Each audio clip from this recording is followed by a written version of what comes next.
everyone. Thanks for joining us for another episode of the Champions of Homecare podcast. David, it's so good to see you again.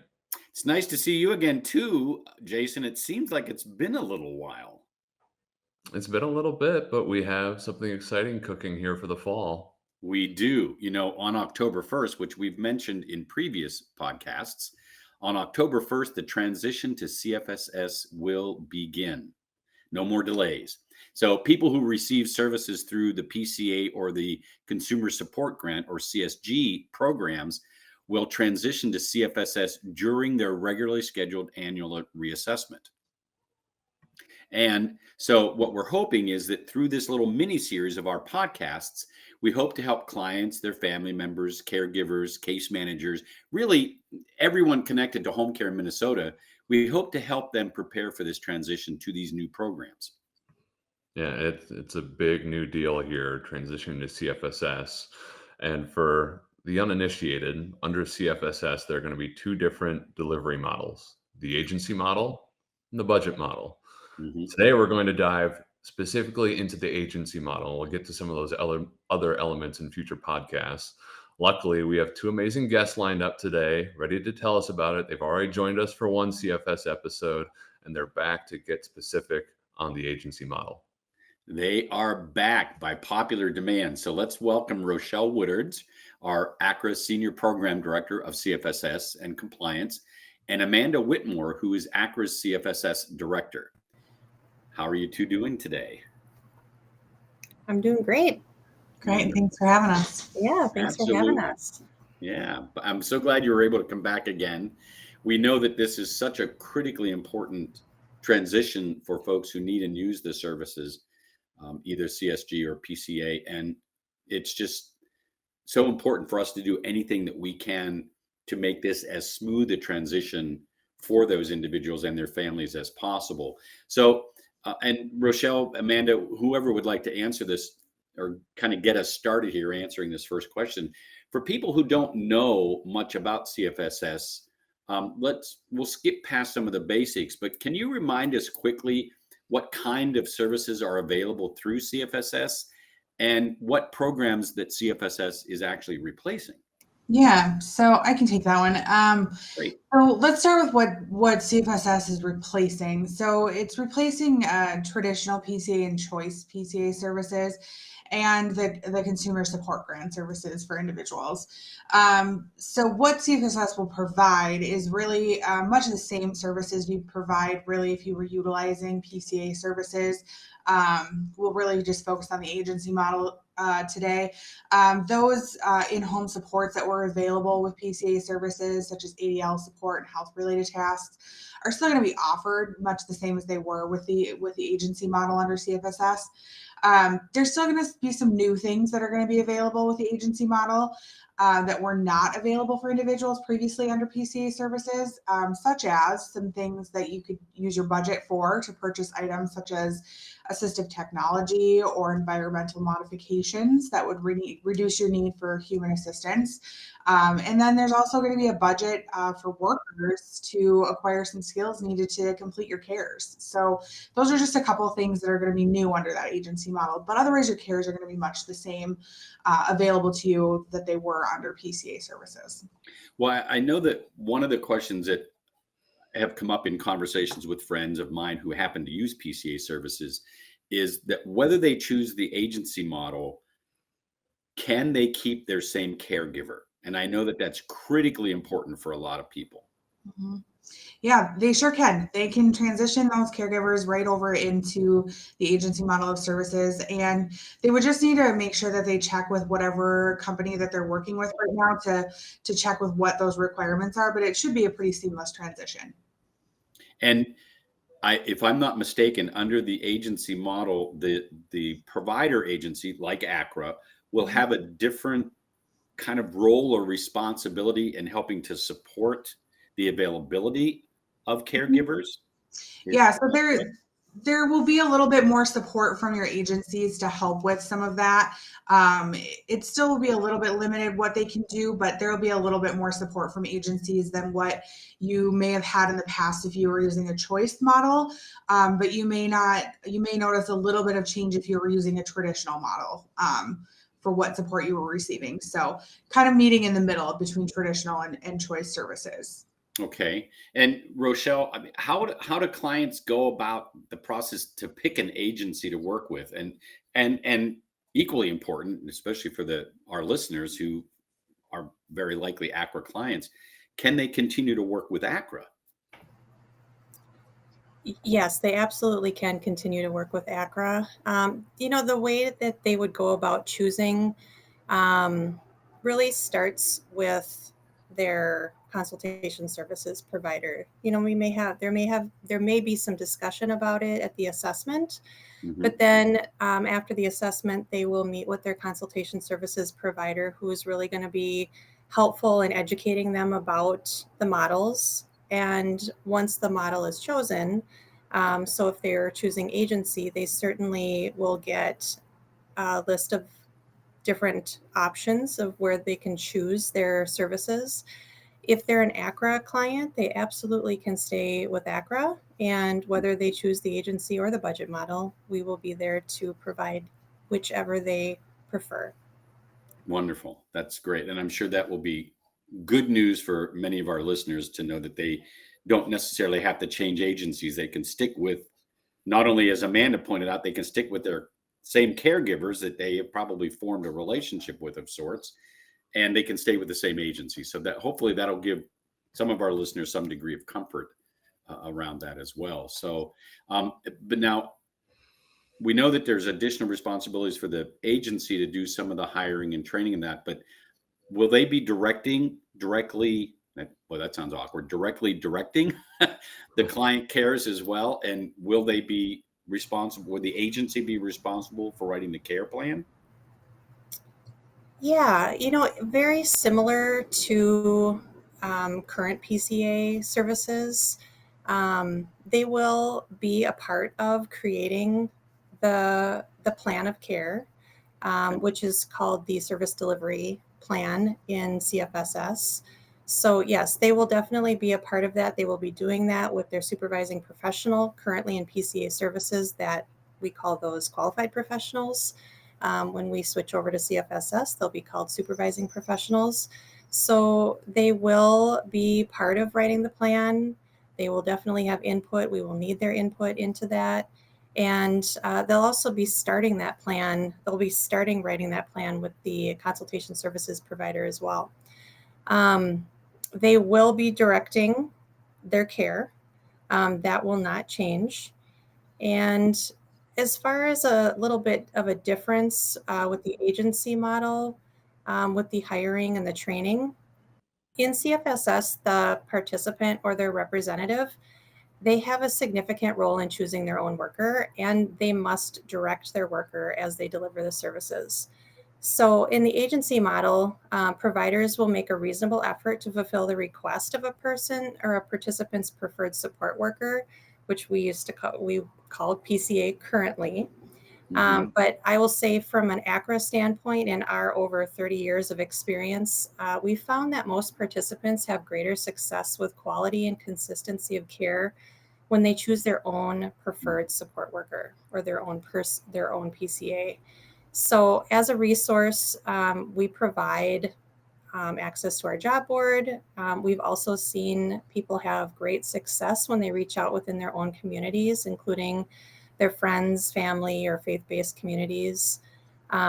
So those have been very successful. Those can certainly continue to be options and resources for people, and they certainly can keep their current workers as well. So we will make that transition as smooth as possible.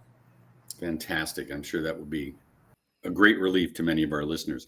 Jason, you have a question or a thought you want to pose to our guests?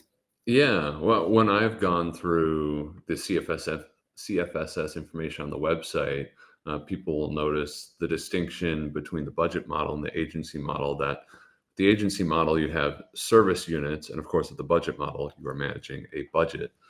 Why does that distinction exist, and what does it mean for people who choose the agency model? Well, I can definitely speak to the agency side of that, and that again is very similar to PCA services currently. And what will continue to happen is when people have their assessment, their annual assessment, or if they've never had services before, an initial assessment, that assessment really determines the person's needs. And it also documents those needs and determines the authorized hours and the authorized services.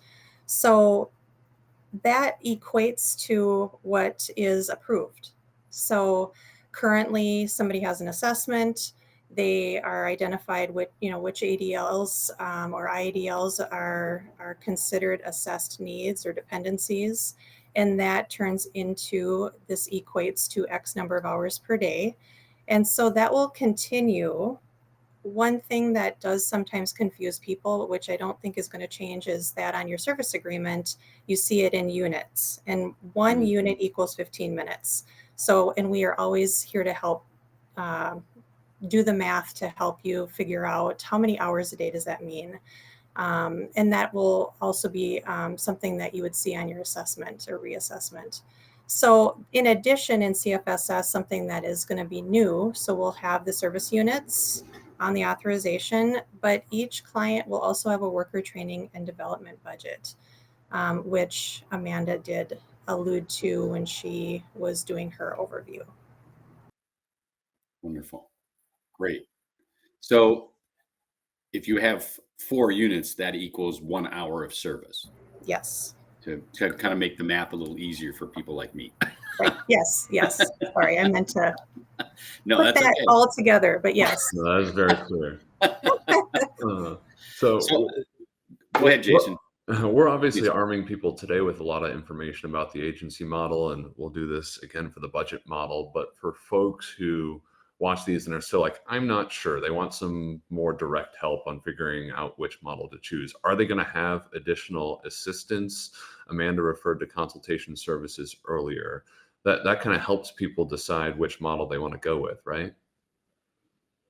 Yes, absolutely. That will be a key time to have those conversations and to learn about the different options. But one thing people can do to prepare themselves, as they know when their reassessment is going to take place, maybe before the reassessment, doing a little bit of research. There are wonderful resources that DHS has provided people. They have provided some online trainings. They're broken up into sections. They're very short and easy to follow. So if you wanted to just look at one for a few minutes and maybe on another day you look at another one if you don't have a lot of time, those are wonderful resources. We do have those resources on our website at acrahomecare.org, as well as so we have links to those resources, and we also have tried to provide some information that's just easy to follow on our website. But we're also here and available at Accra for people that want to make a phone call and ask some questions. But so preparing is huge if you have the time and you want to learn a little bit more about it before your assessment. But again, you'll learn more about it in the assessment. And those consultation services providers are going to be those key people to have those really important conversations to help educate and help make that decision on which model is the best fit for you. And that's very, very helpful. And the one takeaway out of what you just shared that I wanted to kind of reemphasize or really stress is that ultimately it is the client's choice of which model they choose. It's not up to the agency to pick that for them or the provider agency to pick that for them. It really is the client's choice. And earlier in the conversation also, Rochelle, I think it was you that mentioned that, clients have more confidence in their services when they're choosing their caregiver, whether it be a family member or from their faith-based community or whatever. and that kind of leads to the question, under CFSS, are clients able to use family members like spouses, in some cases, maybe their guardian or a parent as their caregiver? Yes. Yeah, it's a great question, and it's a wonderful benefit to CFSS. That is something currently in PCA that is not allowable, as far as if having your spouse be your PCA or your a parent of a minor. That is something that will happen in CFSS. It is an option, but the other good news is, as of October 1st, that is allowable under PCA services as well. Oh, that's So good. that will, so people won't necessarily have to wait until their reassessment to have that opportunity. So everybody has that option as of October 1st. That's fantastic. I'm really, really pleased to know that. And it does kind of lead into the next question very nicely, because we know that, again, as we've been emphasizing, CFSS initiates on October 1st, but not everybody switches to CFSS automatically on that date. So Amanda, could you take us through, I know you mentioned this previously, but could you kind of take us through that again about the transition process for individuals? Sure. Yeah. Thank you. So if your assessment date for renewal of services falls on or after October 1st, then you would start your process of moving into CFSS services. So you would go through that annual renewal process that you normally would for your services now, and you would find out what your authorized units are, just like you would now, and then you would start the process of working with your consultation provider to choose which model is going to work best for you, and then you would choose your agency that you're going to work with for either budget or agency model, and then start your services. So it just is going to depend on your renewal date for your services. So if you're just to be really clear, so if your renewal date is, say, February 1st of 2025, you wouldn't start your transition to CFSS now. You would do that in February. Correct. Yep. Whenever your assessment period is. Yep. Great. And I think that's also really, really helpful to reemphasize for folks, that they don't have to rush out and make sure this is all in place on October 1st, that it is sequential. And if I'm not mistaken, the Department of Human Services has even estimated that this will probably take somewhere between 15 and 18 months to transition everybody over to CFSS. Yep. They're estimating about 15 months. Okay. Let me ask another follow-up question then. So let's say that on October 1st, it's the reassessment time for a particular client. But that particular client is like, yeah, I'm not quite ready yet. Can they delay that start? Or, I mean, it's not something we probably want to encourage, right?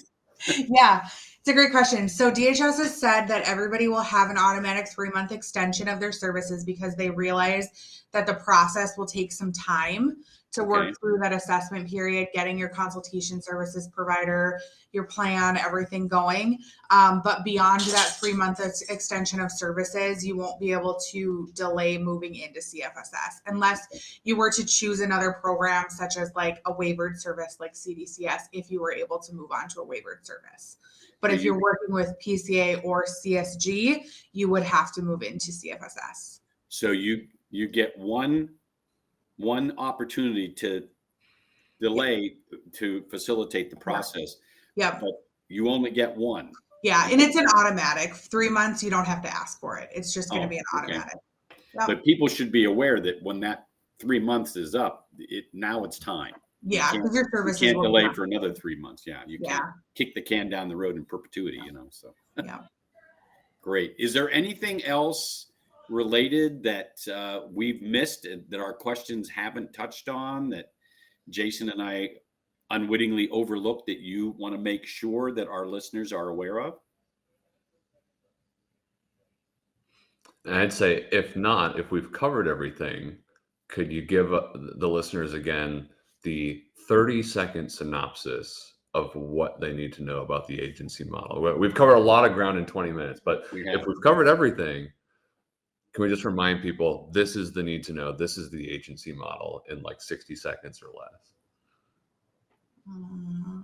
Sure. I would Who say, wants to take that? yeah, Good for Uh-oh. you. I couldn't introduce myself in 60 no, seconds. I would say don't be too nervous about the change. It's a very positive change. Your services really aren't changing much. If they are changing, it's for the positive. This is really not a negative change. I know change is really scary, but the services really are remaining much the same with a few added benefits under the PCA model that once was. So Great. Wonderful. Rochelle, any final words thank you, Amanda. That was very helpful. Any final words from you, Rochelle, that we want to make sure the listeners are aware of? No, I think just I would reiterate what Amanda has said. We will help you through the process. We'll be here to answer questions. We'll do everything we can to make it as comfortable as possible. And just knowing, we're all going to be learning along the way. I think we've done a lot of work to be prepared, to be as expert as we can. But until we actually all get into it, we're all in it together. So we will be here to go through it with you and keep things as much in place as you want, and also to take advantage of the additional benefits that you will have in CFSS. So I think it'll be, like Amanda said, it's a very positive change. It's a change. So we'll be here to do it together. Great. And that, like grandma used to say, we're all in this alone together, right? So Right. Thank you for framing it up that way, Rochelle. I think that's very encouraging for folks. And Jason, could we pop up the website again, please? Yeah. Real quick, just to remind people that they can go to acrahomecare.org to get more information, to watch the little video clips that Rochelle referred to in her comments, that it provide explanation and detail about CFSS and the agency and budget model. But that is a resource that's available on that website as well. Additionally, I just want to say thank you to both Amanda and Rochelle for joining us today, and Jason for your continued skill and competency at editing and keeping us on track. I really appreciate it. I think this will be very, very helpful for the listeners, and as they begin the process of trying to decide which model they want to move to, either the agency model or the budget model. So again, thank you both for being here today to provide some additional information for the listeners, and I hope you have a wonderful weekend. And thank you again. Jason? Well, thanks for wrapping it up, David. Thank you, Amanda, Rochelle. We appreciate your insights and expertise. As David said, make sure to follow the Champions of Homecare podcast wherever you get your podcast, because we'll have that budget model podcast coming up really soon, and that will help you know the differences between the two different models under CFSS. Otherwise, thanks for listening, and we'll see you again soon. Thank you so much for having us. You're welcome. Bye-bye.